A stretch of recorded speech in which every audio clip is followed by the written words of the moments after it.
Bonjour à tous.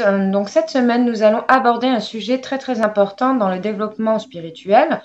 Donc c'est pourquoi travailler avec nos guides spirituels. Donc pour ceux qui ne me connaissent pas, moi c'est Aude, je suis médium et donc je fais partie des personnes qui ont la capacité de les entendre. Alors, pour établir une communication avec ces guides spirituels, déjà il est très important d'y croire, puis en plus de travailler. Il n'y a pas de secret. Plus on va s'entraîner, plus on va avoir la capacité de les entendre. Alors développer la clairaudience n'est pas un don spécial qu'on a reçu. J'entends souvent un petit peu partout, moi je suis clairaudiente, moi je suis clairvoyant, moi je suis clair ressenti, moi je suis clair olfactif. Donc voilà, alors ça des noms et des noms ça existe, il y en a partout. Moi je vous dis une chose certaine, en tout cas pour ma part, nous avons tous la capacité de pouvoir ressentir de toutes les manières. Que ce soit entendre, voir, percevoir, ressentir, visualiser, nous avons la capacité de développer toutes ces choses-là. Donc pour ce faire, déjà il faut le vouloir, le demander. Les guides spirituels, ce sont des êtres de lumière qui nous sont envoyés simplement pour nous accompagner et nous faire évoluer dans notre vie humaine, mais aussi spirituelle. Ils vont être là un petit peu pour soutenir nos propres ressentis d'âme, afin de nous aider à partir dans les bonnes directions. Donc ça, c'est quelque chose qu'il faut absolument comprendre. Les guides de lumière, ils sont là pour nous. Ils sont là pour nous aider dans notre chemin de vie et spirituel. Alors, pourquoi c'est important de développer la communication avec eux ? La première chose, c'est que déjà, ça va un petit peu nous rassurer. Parce que lorsqu'on commence vraiment à partir dans la spiritualité, ce qu'on a tendance à ressentir, c'est que l'on se sent seul et pas forcément compris. Et souvent, ça commence un petit peu par nos proches qui soudainement voient des changements en nous et se demandent un petit peu si on ne devient pas un petit peu fou. Voilà, ça peut être les proches, les amis, la famille.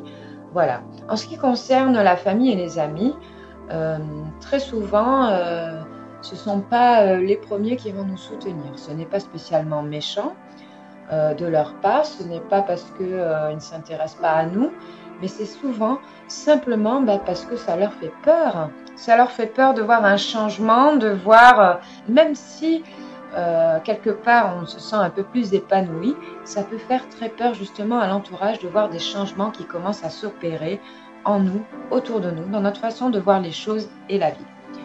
Donc très souvent, on est un petit peu seul par rapport à tout ça. Et il y a beaucoup de remises en question. Alors après, le doute est important aussi, c'est très important de toujours se remettre en question quand on avance dans la spiritualité. Et en même temps, la peur n'est pas forcément notre amie. Alors pourquoi c'est important de commencer à communiquer avec ces guides ? Tout simplement parce qu'ils sont là pour nous aider et pour nous rassurer sur notre chemin et nos missions spirituelles. Les guides, lorsqu'on commence à communiquer avec eux, alors il y en a qui arrivent à les entendre, à discuter avec eux, il y en a qui passent par l'écriture, c'est mon cas. Je les entends aussi énormément toute la journée, mais au début, c'était pas si simple. Au début, je les entendais pas forcément correctement, mais il est vrai que je développais un petit peu toutes mes capacités médiumniques et notamment aussi la vue. Donc j'avais la capacité de voir un petit peu des petits voiles blancs derrière moi, à côté, des choses qui bougeaient. Et surtout en sensation, c'était vraiment agréable, chaleureux.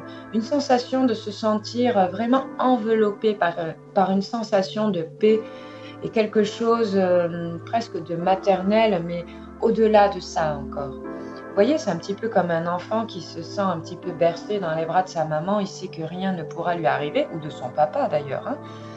Voilà.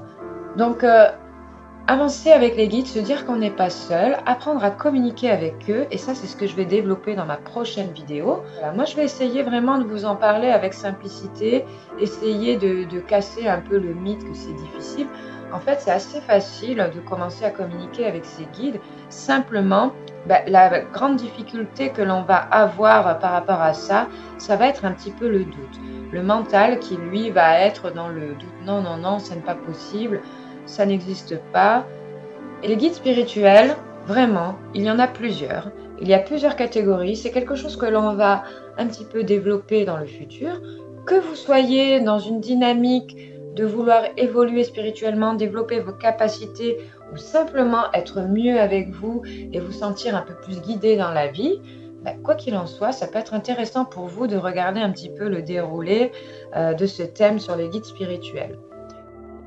Alors, très important, tout le monde peut entendre ses guides. Tout le monde a cette capacité-là. Après, comme je vous ai dit, il suffit de le vouloir. Si on demande quelque chose, on peut l'avoir. C'est comme quand vous avez envie de réussir un examen. À un moment donné, si vous le voulez, vous allez vous donner les moyens derrière. Vous allez réviser, vous allez reprendre là où ça pêche, vous allez faire en sorte de développer tout un environnement autour de vous pour que ce soit possible. C'est pareil, discuter avec ses guides, il faut mettre tout un environnement autour de soi. Et ça, je vais vous l'expliquer aussi dans les prochaines vidéos en rapport avec les guides spirituels, parce que c'est important. On ne peut pas se dire, tiens, j'essaye une fois, ça ne marche pas, je passe à autre chose.